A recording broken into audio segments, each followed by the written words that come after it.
and it's a beautiful way of living. I needed to be. Do you or someone you know have an amazing or an inspirational story? Were you faced with adversity, or did you have to overcome obstacles or challenges just to get where you are today? Well, look, my name is Casey Armstrong. You might remember me as the producer or the writer on The Howard Stern Show, but right now I'd like to personally invite you guys to join me and my crew every Monday through Friday from 7 p.m. to 8 p.m. right here on Long Island News Talk Radio as we bring you the world's most amazing people. Each day, we'll talk to uplifting, inspirational, talented people who have made a difference right here in our own hometown. Not only here, but in the world. That's WMAP, the world's most amazing people, 7 p.m. to 8 p.m., Monday through Friday, right here on Long Island News Talk Radio, 103.9 WRCN. Oh, boy. Hey, guys, welcome to the program today. I have an amazing guest, guys. I have somebody that you guys are really in for a holiday treat right now, because in a minute I'm going to be speaking with Dr. Brian Lima. Now, Dr. Brian Lima is a cardiac surgeon, and he's the author of this new book, which will be out in a couple months, but you can pre-order it now. It's called Heart to Beat, and you can get it on Barnes & Noble. You can get it on Amazon. You can go to his website, which is brianlimamd.com. And if I just could tell you a little bit about Brian, I mean, he was instrumental in establishing the first and only full-service heart transplant program. This is I feel like I got who's that guy? Steve. He's not in a wheelchair, but Stephen Hawking. I mean, the guy's that bright.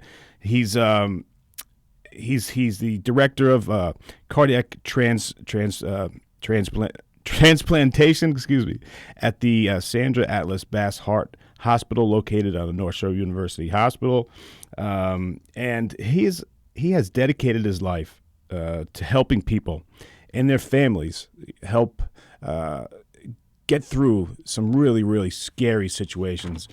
And the guy is just, he's an incredible guy, and I liked him right away. So, guys, with no further ado, it is my honor and privilege to bring to WMAP Mr. Dr. Brian Lima. Doctor, how are you today? How are you?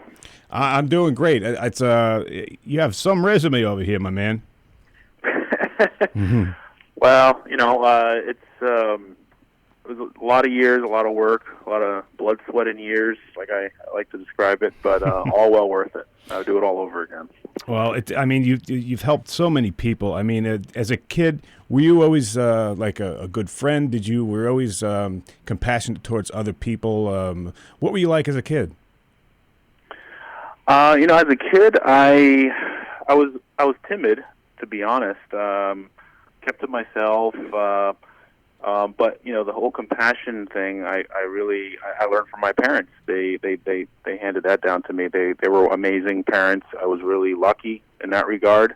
We had our other fair share of stuff to deal with and uphill battles and such. But in that regard, I really, really lucked out because I had amazing, loving, and caring parents. And they always encouraged you. They knew that you had a gift and that you were very bright. That's the thing. They encouraged me to do my best. And my dad's message, which I talk about a lot in the book, is that really, nobody's special. I mean, trophies or success, they're not bestowed, they're earned.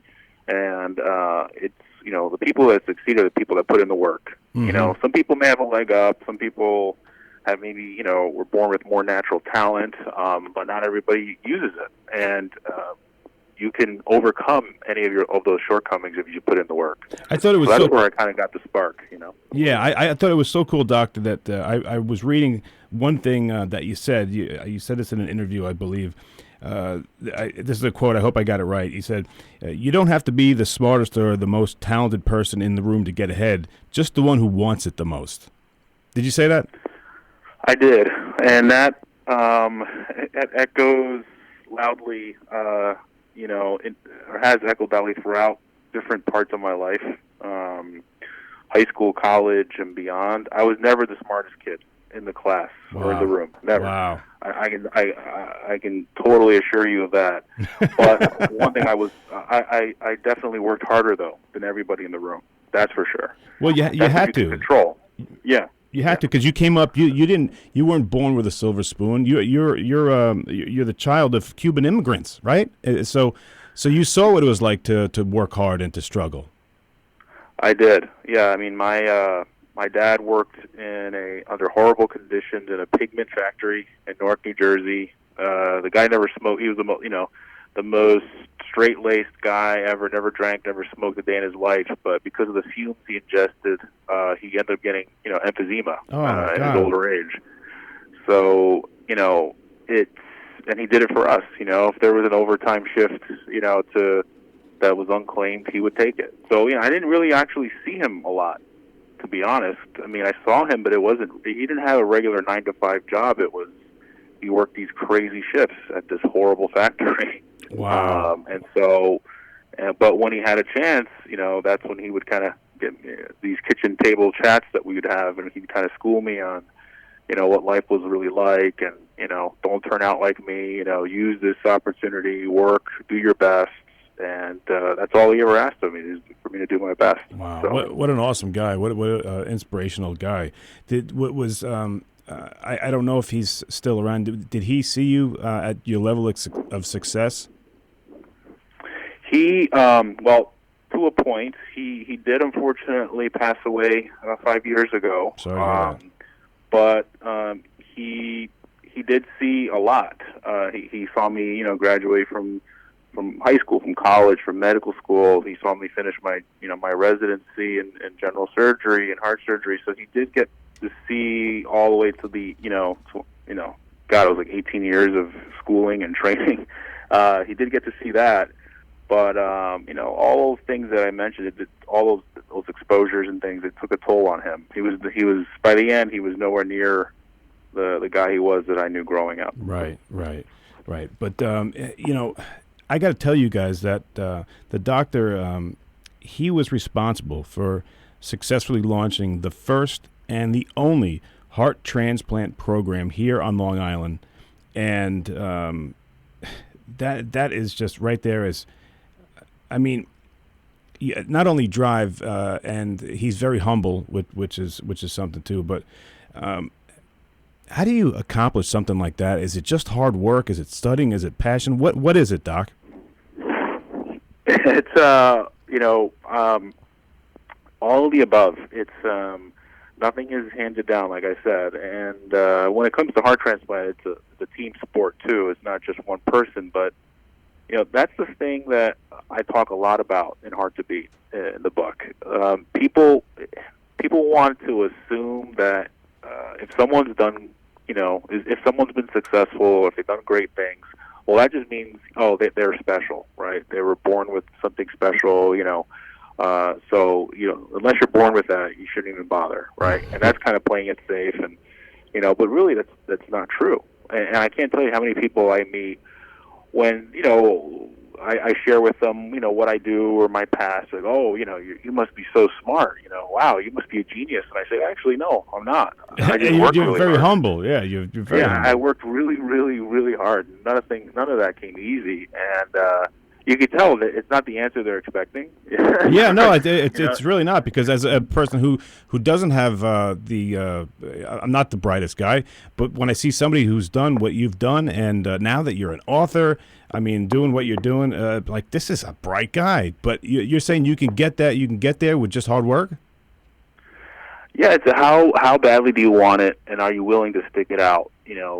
Are you gonna get complacent along the way? Because I think it's a two-pronged thing, and that was sort of the essence of those kitchen table chats from my dad. One was, it's all about the work. Whoever puts in the work, that's usually who's going to have the success. But number two, don't let it get to your head. Don't rest on your laurels. It's you're never really done. You can pat yourself on the back for that moment. You can appreciate the win or whatever, but get back to it. You know what I mean? And so those are the two key things that he, basically embedded in my brain from a very, very young age.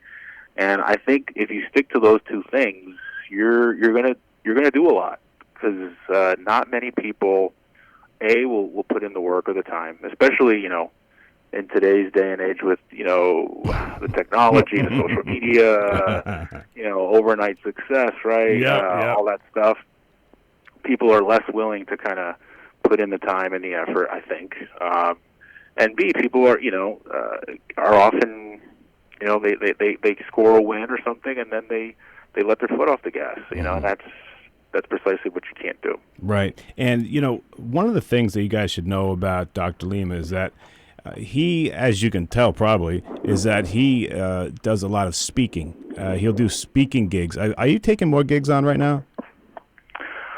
Yeah, I am. I think I'm always open. If I can fit it in the schedule, I'm all for it. I love talking to other people about this. This is really close to home for me. This is really what my life's been all about. So. Yeah, I mean, there's so much cool stuff that's going on with you, and one of the things that people don't know about you, and I don't know if you tell me if you talk about this when you do a gig. I know when you talk to businesses, you talk to schools. I would say anybody would want to hear your message, but your plan A, you actually wanted to be a professional football player.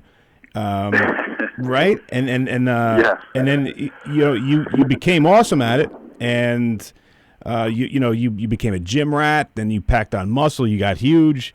You put on like 70 pounds. You were the strongest kid, highest GPA. But then you realized that your skills weren't as high as the NFL players. So what was that like, to work so hard and to not make that goal? Can you talk about that?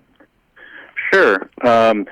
Well, to start off, in the book, I talk about how growing up I was kind of a pudgy kid. This is all in Heart to Beat. All this information's Heart to Beat. Yeah, I was a pudgy kid. All that great Cuban food. I loved it. I couldn't get enough of it, and I was unathletic. I didn't do any organized sports. So I got to high school. I was like, you know what? I love football. I love watching it. I'm gonna actually go at this. I'm gonna devote myself to getting bigger, stronger, faster, learning the game. And so, kind of the same exact kind of bare knuckle strategy that I put forth for academics. Just put in the work, just put in the time. I call it artificial intelligence. Whatever you don't have, God-given talent, you make up for it in effort. So I love that. I applied the same thing to football, and I was able to kind of make a good run in high school. I mean, I didn't get beyond high school, but in high school, actually, by sophomore year, I was a starter on the varsity team. I had, really hit the weight room and took to powerlifting, and I put in the time, and I was by the end of high school, I was, highest GPA and SAT score, but I also had the, highest bench press. Wow. All that stuff. It was kind of funny. So it was weird because that whole, jock versus geek versus, it didn't exist when I was in high school, because I was on both sides. You know what I mean? I kind of flirted the line on both, which is cool in and of itself. Yeah, and that's got to make you such a great speaker, and that's why your message, I think, is so great. You've done so many different things, but what made you after? Getting to the pinnacle of what a cardiac surgeon would do, like helping launch the first heart transplant program on Long Island, which is, I know in radio it's the number 23 market, so it's a huge market. But now, what made you decide to become an author with this book that people are going nuts over with the pre-sales? It's called Heart to Beat. And guys, you can get it if you go to BarnesandNoble.com, Amazon.com, or go to BrianLimaMD.com. And I believe it's coming out in about 2 months, but you can pre-order it now, and you probably should. Heart to Beat. So what made you become an author, Doc? Well, it was never part of the plan. It just it started as this realization maybe right after I finished training. It's like, after 18 years of training, I came up for air, and I kind of started to appreciate the world around me outside of what I was doing in the operating room. And I was still early on in my career, out in practice on my own. And I just felt like, reflecting back on my story, I really felt like I could inspire other people. That what I was able to do was nothing special. There was no magical formula. I wasn't born with natural. No one's born a heart surgeon. No one's born an Olympic athlete. It's putting in, the 10,000-hour rule, whatever you want to call it, putting in the time. And I felt like I could help inspire other people to also reach their full potential. And what started off as just this idea, this kind of epiphany, it evolved over time. In my spare time, I would write, jot down more notes, and it just snowballed. And finally, I just decided, you know what, I'm gonna do this. I'm gonna put it all together, and it came together. And honestly, I joke around. It's either going to be a no-seller or a bestseller, but I'm really proud of it. And it's from the heart. It's straight from the heart, and I really, truly believe it's a book for anybody, and it will really help people, I think, see that, they shouldn't give up on their dreams. Yeah. Anything is possible if you're willing to work for it. And I think that's the best message that someone can share. And this is not someone just telling you. This is somebody who's done it. I mean, you share the story when you were in 8th grade. You said it was a turning point in how you approached life in the book Heart to Beat. Can you tell us that story? Just don't give the whole thing away, but just to tell us what that was about, because it was a big point in your life, wasn't it? It was huge. Yeah, it was simultaneously maybe the most embarrassing and pivotal moment of my life. It's just strange to say because it was such a at such an early age, but all those messages of if you do the work, it'll pay off, you'll be successful, from my dad, kind of they registered, but I didn't really abide by them. They kind of just I just kind of coasted through middle school and junior high, and then 8th grade graduation, the ceremony came around, and all of a sudden they're passing out awards, and I was like, oh, okay, awards, all right. And my best friend, my buddy, he ended up being my best man down the road, Gerard, who also was first generation, from an immigrant family. He killed it. He won all the awards. I mean, he got called up a million times. And I just remember sitting there thinking, wow, I totally blew it. Because I knew I didn't try as hard as I should have or could have. And it just felt really, it was just this rotten feeling that, I felt like I let myself down, my family down, and, my parents weren't super overbearing. It's not like they were demanding straight A's. They just wanted me to do my best, and I know I didn't. And so that really bothered me, and I vowed at that moment, I was like, you know what, no matter what happens, I'm never going to let that happen again. I'm never going to not bring my A game, so to speak. And that's basically, I call it in Heart to Beat a urgency of purpose that I kind of awoke to. It just sort of, I was like, that's it. No, never again, And, is that the reason you think that you earned a scholarship to an Ivy League school? Well, yes, because that was the only way. It was a matter of necessity. There's no way my parents would have been able to afford that schooling. And so the only way that I was going to be able to go to that kind of a school was if they were going to, cover it, basically, if I was going to have it paid for. Right. And that's kind of the goal that I had. And my parents, thankfully, they had my back. They said, look, if you can get a scholarship, we'll totally, support you. Because, again, this is another thing I talk about in Heart to Beat. In a Latin family, you don't leave home until you're going to start a family of your own, right? You don't. The idea that I was going to leave home to go to some random college they never heard of, hundreds of miles away, that was like heresy. They were like, "You going where? What?" Because they didn't speak English. No one in my family did. They had no idea what Ivy League meant or what Cornell was, and so this was crazy. I mean, I was actually thought of in many respects as like the black sheep for wanting to quote abandon the family, and go to some random place. Wow. Who does he think he is? This guy, that kind of thing. So there was this whole other level of, that people don't even think of, like this whole other obstacle, right, to want to do that. So But my parents trusted me. They had my back. They said, you know what you're doing, and we'll, if you can get it paid for, you have our blessing. That's how it happened. Guys, I am speaking right now with the great Dr. Brian Lima, and Dr. Brian Lima is the cardiac surgeon, and he's the author of the new book, Heart to Beat. And Heart to Beat can be found now for pre-order at Amazon.com, BarnesandNoble.com.